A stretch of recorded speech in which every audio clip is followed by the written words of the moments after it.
Olá, turma, sejam bem-vindos à nossa aula de filosofia, iniciando hoje o capítulo 3, a história da filosofia e seus métodos.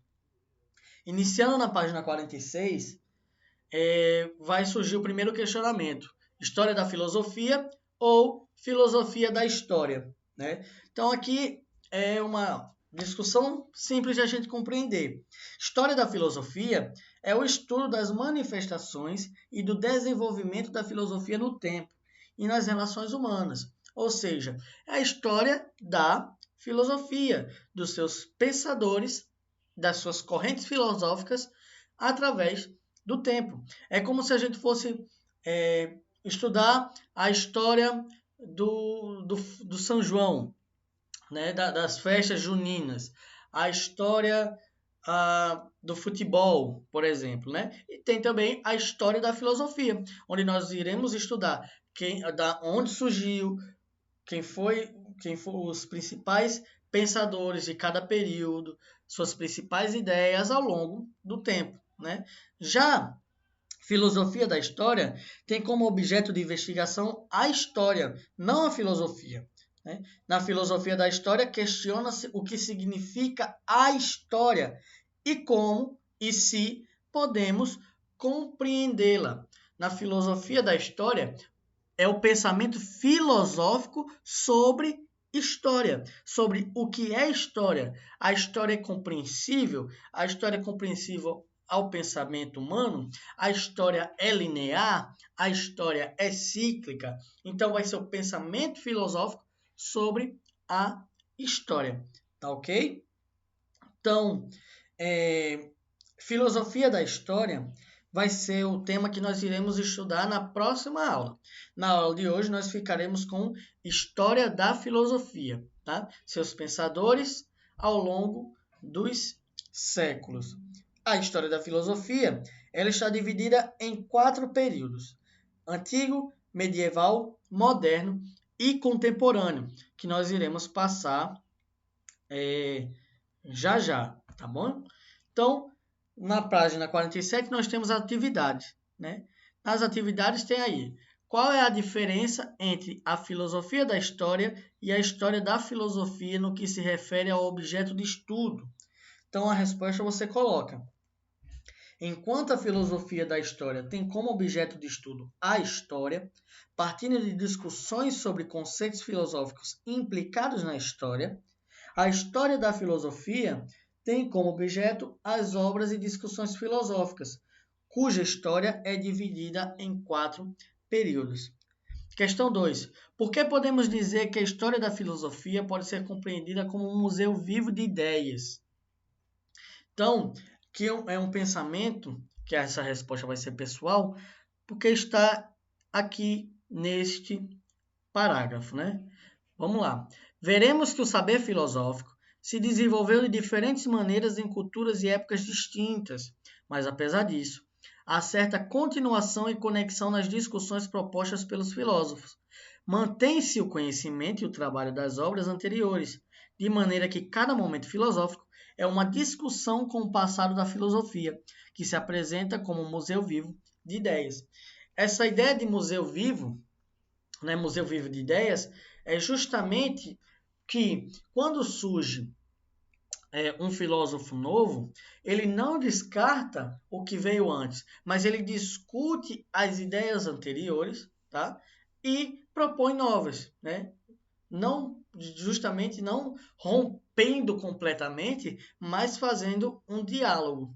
Por exemplo, se nós formos pegar as ideias da filosofia antiga, grega, por exemplo, nós vamos ver que quando chega na idade medieval, que vai o pensamento filosófico cristão vai imperar nesse momento, ele não vai fazer uma ruptura com as ideias da Grécia Antiga, mas ele vai estudar, né, a filosofia do medievo vai estudar a filosofia antiga, da Grécia Antiga, né, e vai fazer discussões sobre elas no seu período. tá? Então não há uma cisão, mas há uma relação de pensamentos, tá? É como pegando Sócrates, por exemplo. Quando nós vamos estudar as ideias de Sócrates, vai vir depois seu discípulo Platão, né? Platão ele vai pegar as ideias de Sócrates e discutir elas e também fazer um novo levantamento de ideias. E aí vai surgir Aristóteles, que vai pegar as ideias de Platão e de Sócrates e vai colocar, né? Vai levantar novas ideias. Então há sempre uma discussão com os pensadores que vieram antes. Essa é a ideia do museu vivo de ideias, porque as ideias dos pensadores não ficarão mortas no passado, mas elas estão sempre sendo discutidas e rediscutidas para a filosofia do presente, tá ok? Então, na questão 2, ela é uma questão pessoal, você coloque, né, o que você entendeu sobre museu vivo de ideias. Questão 3. Por que a ideia da história enquanto mera narração de fatos sociais pode ser questionada? Essa aqui é uma discussão que a gente vai fazer na próxima aula sobre filosofia da história. Mas aí você coloca porque é possível haver perspectivas diferentes acerca dos mesmos eventos.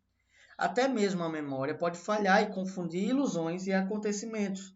Além disso, pensar a respeito da realidade envolve pensar sobre os eventos no tempo, sobre as ações humanas, os acontecimentos sociais e o sentido desses elementos. Tá ok? Então, na próxima página, sobre filosofia, origens e sentidos, temos aí: a filosofia é uma atividade humana. Deixa eu só dar um zoom. A filosofia é uma atividade humana que surge de motivações, interesses e circunstâncias diversos. Ela não é apenas um apanhado de opiniões de pessoas tomadas como célebres. Se a filosofia surgiu e persiste até hoje, é porque sua importância é fundamental para nosso existir e para nossa cultura, independente de ser ocidental, oriental, ameríndia ou global, mesmo que o estudo científico e acadêmico da filosofia ainda seja focado na filosofia de que há filosofia produzida no Ocidente. Hoje em dia, os filósofos ocidentais são muito mais abertos à ideia de que há, legitimamente, outras formas de filosofia, além da ocidental, como as filosofias orientais, até mais antigas que a ocidental, a filosofia árabe e as filosofias africanas. Apesar disso, não chamamos de filosofia qualquer forma de investigação racional ou de saber. Embora ela tenha certa amplitude nos seus problemas e nos seus métodos, nem tudo o que se relaciona ao pensamento recebe o nome de filosofia. Por isso, falamos de uma história da filosofia. Ela tem um início, uma gestação. Por ser uma atividade histórica, ela não é eterna. Ela se movimenta e se modifica, assim como pode buscar seu termo, isto é, o seu fim.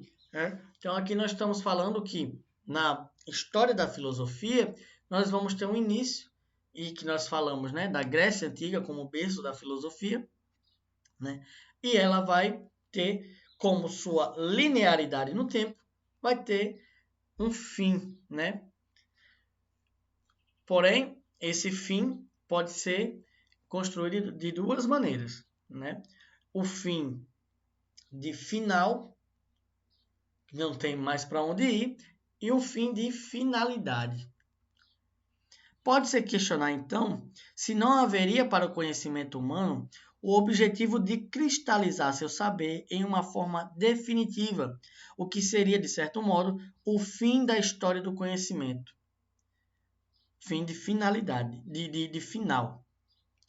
Temos também a perspectiva positivista, que coloca a metafísica, uma das disciplinas centrais do pensamento filosófico tradicional, como algo a ser superado pela ciência experimental.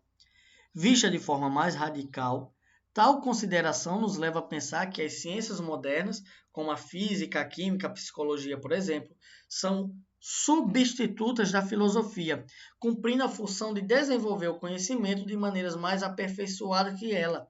Isto seria o fim da filosofia, né? Com a ideia de que as ciências que vieram depois, né, que surgiram pós-filosofia e que surgiram também graças à filosofia, estavam aí para superá-las, né? Para superar a filosofia.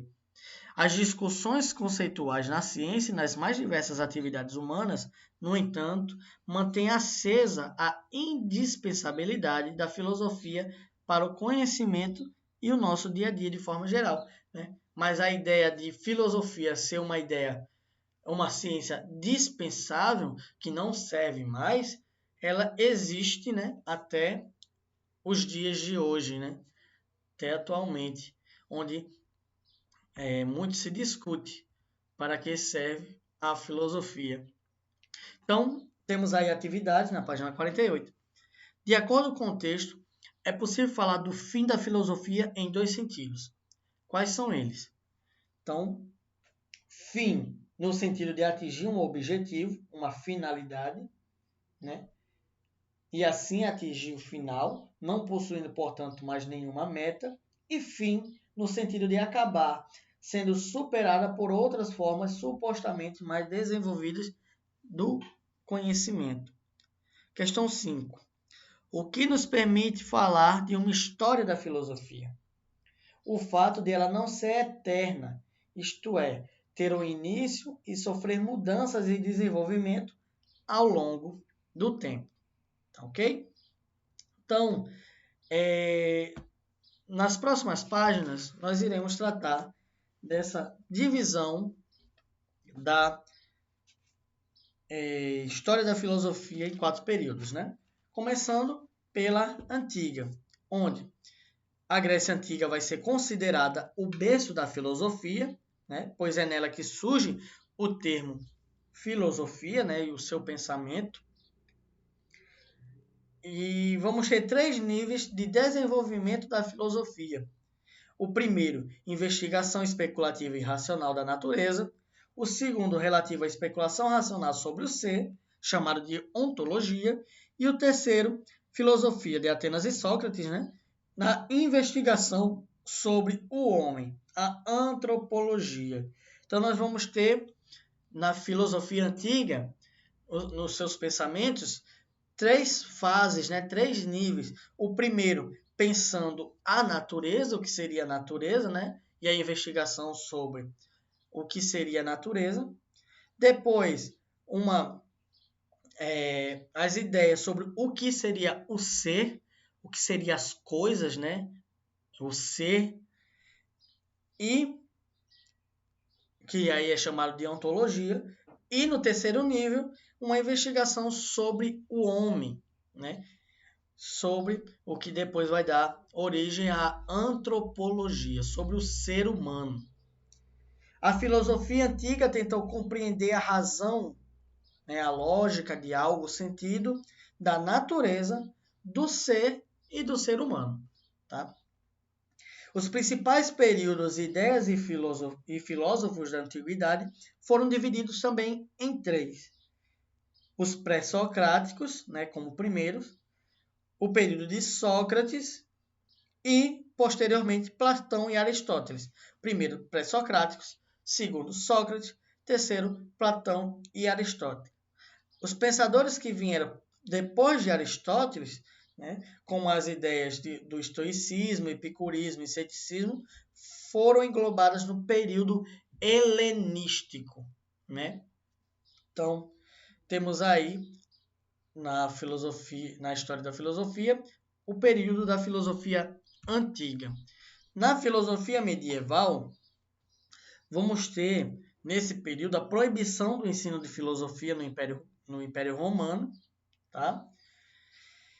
Onde os filósofos vão passar a redigir comentários sobre as obras já escritas de filosofia. Não vai haver uma produção muito grande, pelo menos não no início do medievo, tá? Mas eles vão colocar sua energia em fazer comentários sobre o que já foi escrito nessa ideia aí de museu vivo de ideias, né? Com o surgimento e ascensão do cristianismo, surge uma nova visão de mundo, né? A visão cristã, que vai ter tensões com a visão de mundo grega e romana. Entretanto, alguns filósofos gregos já tinham ideias que partilhavam algo com o monoteísmo. Então, algumas ideias que já pensavam na ideia de um único Deus, que é a ideia do cristianismo, né, vai fazer com que haja uma ligação entre a filosofia secular com a filosofia cristã. A filosofia medieval vai ser dividida em duas épocas, a patrística e a escolástica. A patrística, né, os padres buscam nos textos gregos justificações racionais para o cristianismo.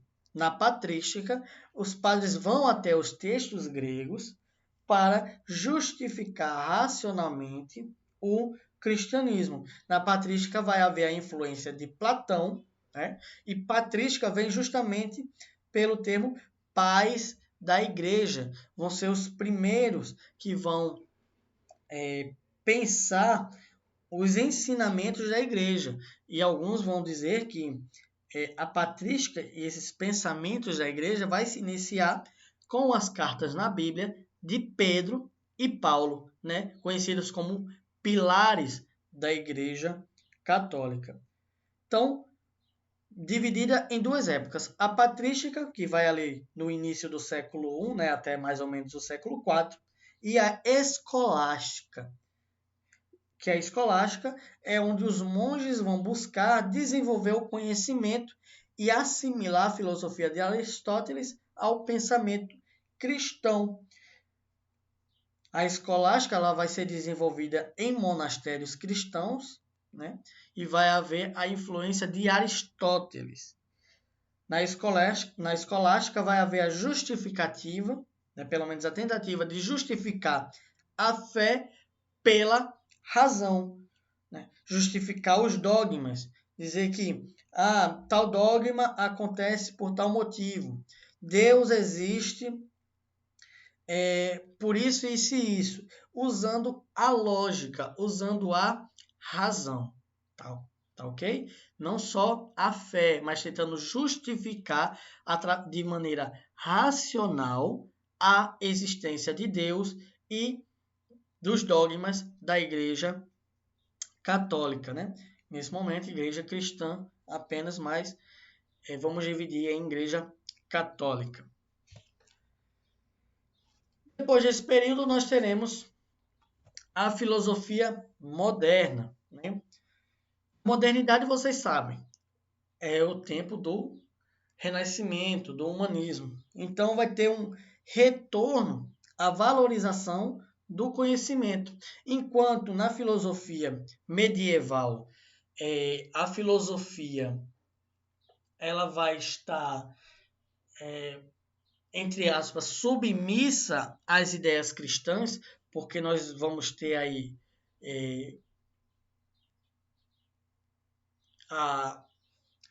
o domínio, o monopólio do pensamento cristão, do pensamento religioso, né? Já na modernidade, nós vamos ter uma volta aos pensamentos clássicos, né? Tidos como os gregos, né? Os pensamentos da Grécia Antiga e os pensamentos da Roma Antiga. Então, vai ter um retorno à valorização do conhecimento mundano, conhecimento secular, e a observação como método principal, a experiência como método principal, né? Emerge com a independência do pensamento filosófico em relação à teologia, essa teologia, né, da igreja cristã.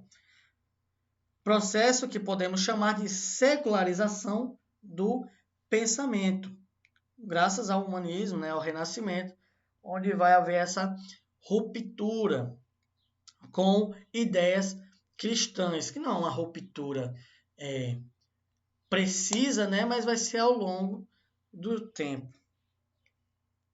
Os temas na filosofia moderna deixam de ser teológicos para ser o homem, né? Sua capacidade de agir e da organização política, a liberdade, os pensamentos vai ser em volta do ser humano, do que é o homem. Então, na filosofia moderna, nós iremos ter ideias de razão, né? Razão na ética como autonomia e liberdade, ideias de igualdade e liberdade individual geradas através do iluminismo, né? E noções de Estado, né? Como uma ideia de separar também da influência da igreja. Ideias de Estado, como a monarquia absolutista, a república, a democracia. Né? Na modernidade filosófica vai ser dividida em três: Renascimento, Primeira Modernidade e Segunda Modernidade. Posterior à filosofia moderna, nós teremos a filosofia contemporânea, né? Contemporânea de agora, né? Mas a filosofia contemporânea vai ter início na segunda metade do século XIX, tá? O início vai ser na segunda metade do século XIX, mas no século XX ela vai caracterizar-se pela virada linguística na filosofia. A filosofia passa a colocar o seu centro de pensamento na linguagem, tá? Onde vai surgir a filosofia analítica, né? Onde o foco na lógica, algumas correntes filosóficas que vão surgir na filosofia contemporânea. Filosofia analítica, onde ela vai ter o foco na lógica, na matemática e na linguagem científica, onde a filosofia deve se pautar no estudo da linguagem. Porque ela diz que o problema da filosofia é a linguagem. Se houvesse a compreensão da linguagem, poderia-se resolver os problemas filosóficos. Porque na filosofia analítica, ela diz o seguinte, que a nossa linguagem cotidiana, ela é cheia de ambiguidades, de má compreensão e ela é imprecisa. O exemplo que se dá é que se juntar vários cientistas numa sala e eles começarem a falar sobre massa, aceleração, volume, velocidade da luz, gravidade, essas coisas, eles vão se entender, né? Por quê? Por que eles vão se entender? Porque a linguagem que eles estão usando é uma linguagem científica. E essa linguagem científica é uma linguagem exata, né? Porque segue os rigores da lógica, da experiência. Já a nossa linguagem, a linguagem do cotidiano, né? Não a linguagem científica, ela não tem essa exatidão. Por exemplo, se juntar 4 pessoas numa sala e cada uma falar sobre justiça, igualdade, liberdade e amor, essas 4 pessoas não vão se entender porque cada uma delas terá uma ideia diferente do que seja justiça, do que seja igualdade, do que seja liberdade, do que seja amor. Porque a nossa linguagem ela é muito ampla, né? Então ela não consegue ser exata. E os problemas da filosofia, justamente para a filosofia analítica, né, da análise, é que os problemas filosóficos eles são problemas porque nós não conseguimos entender. Né? No momento que nós organizarmos a linguagem cotidiana, tá? No momento que nós conseguimos organizar a linguagem cotidiana também, no sentido de colocar ela como uma linguagem científica, nós poderemos compreender os problemas filosóficos. Tá? Então, o problema filosófico serão respondidos. Temos também a fenomenologia. Na fenomenologia, né, vem dos fenômenos, tá? A fenomenologia parte da ideia de análise da consciência. A ideia básica da fenomenologia é tratar da relação entre sujeito e objeto. Fenômeno, na ideia filosófica aqui, é aquilo que eu apreendo através dos 5 sentidos. Quando eu vejo um fenômeno, né? Quando eu escuto, eu cheiro um fenômeno. Por exemplo, quando vocês estão vendo essa página do livro, vocês estão vendo um fenômeno. Vocês estão vendo o cursor aqui, a setinha, girando. Vocês estão vendo um fenômeno. Quando vocês estão tomando seu café agora e sentindo o cheiro forte do café, isso é um fenômeno. Aquilo que você compreende, que você apreende através dos seus 5 sentidos, na filosofia é chamado de fenômeno, tá? Então a fenomenologia estuda o fenômeno, né? E tem a ideia de que toda consciência é consciência de algo, né? Consciência das coisas. Você tem consciência, por exemplo, se você está passeando de carro e você olha para a janela, você está vendo a paisagem, você olhou com intenção, né? E essa intenção está consciente, que é outra ideia, a ideia de intencionalidade, tá? Quando você está assistindo essa aula, você está assistindo essa aula com uma intenção. Você tem consciência disso, tá? Então, a fenomenologia, ela vai tratar de ideia da relação entre sujeito e objeto, né?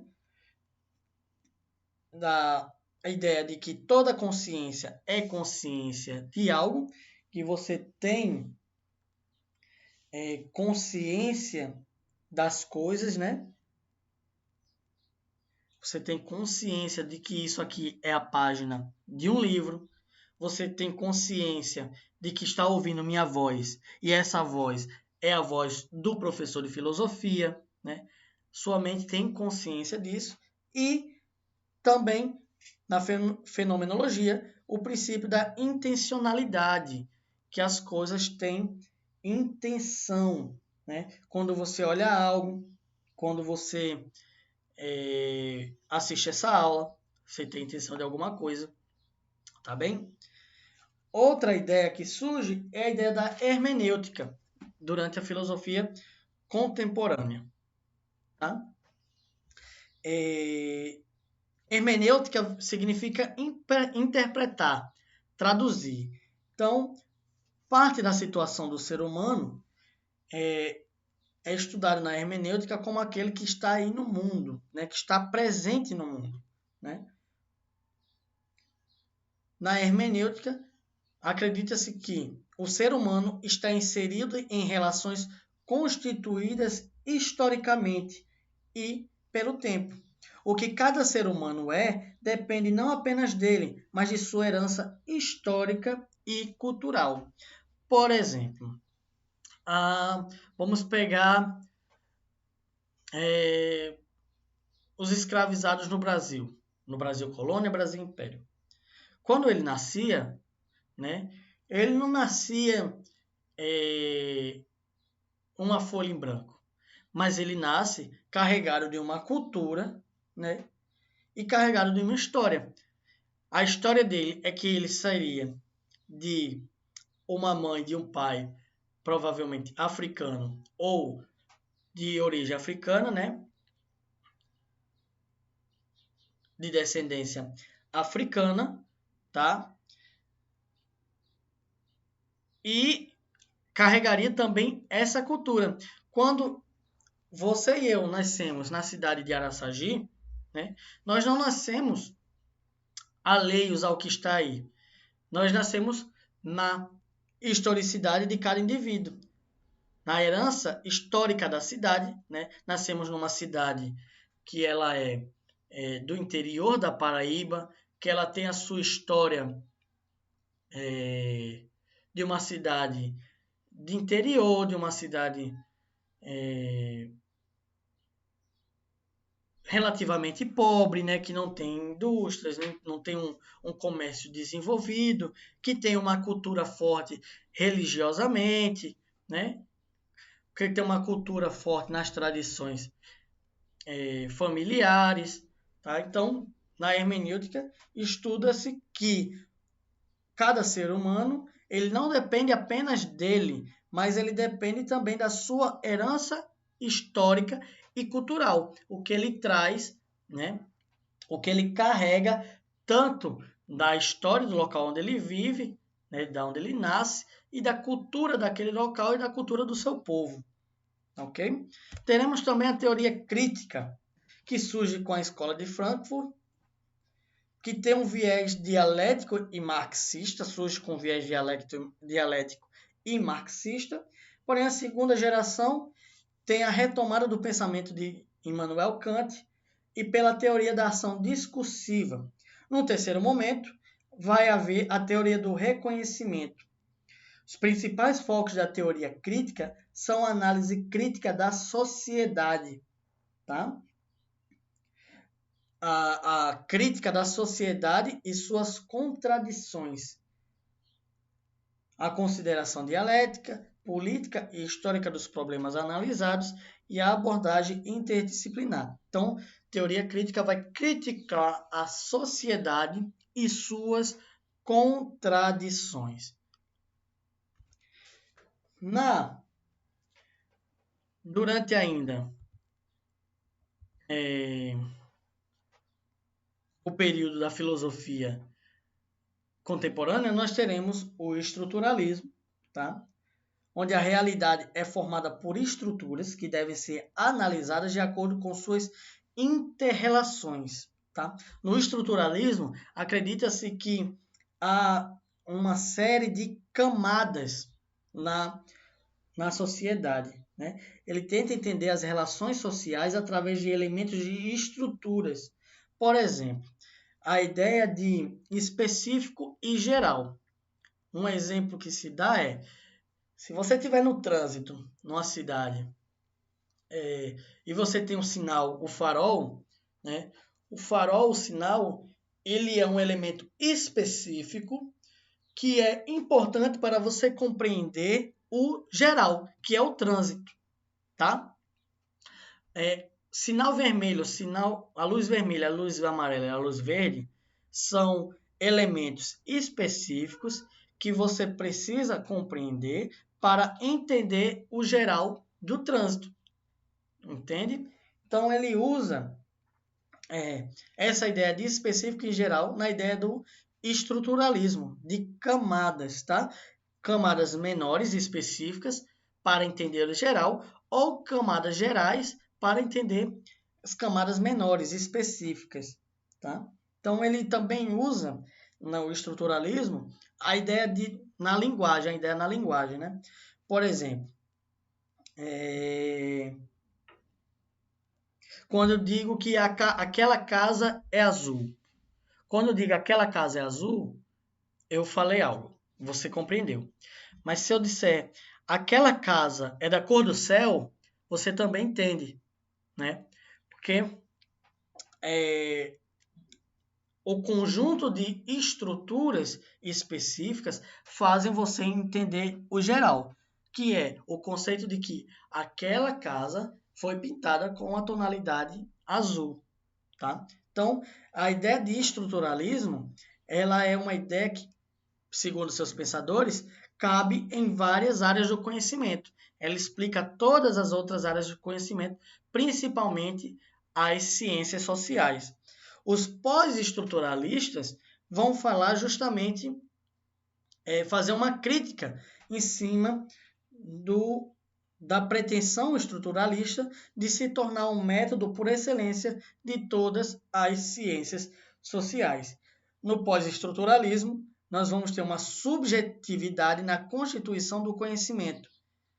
Os pós-estruturalistas não acreditam em verdades absolutas sobre o mundo, pois a verdade dependeria do contexto histórico de cada indivíduo, ok? Então essa foi a nossa aula de hoje. Até semana que vem. Abraço!